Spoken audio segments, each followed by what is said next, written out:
सुन तोरा से को अपना बहन के समझा दी ना तो हमारा से कौनो गलती हो गई न तो ते मामा बन जाइबे। प्रिया तू चल अंदर चला। इंसान हुआ कि जानवर।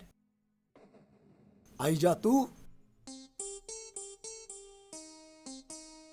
लागत है अब हमरा के कुछ इंतजाम करे के पड़ी। आ रहा हलवा। सुना सपना हमरा वजह से बसी।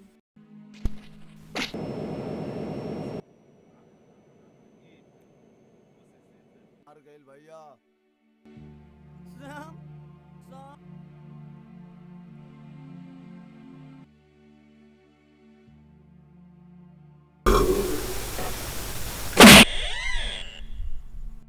फिर से कहा एक बार। हमारा के तोहरा से प्यार हो गइल बा।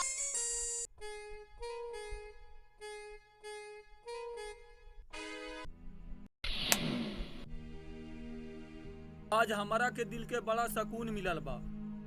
रामू चल पैक बनाता।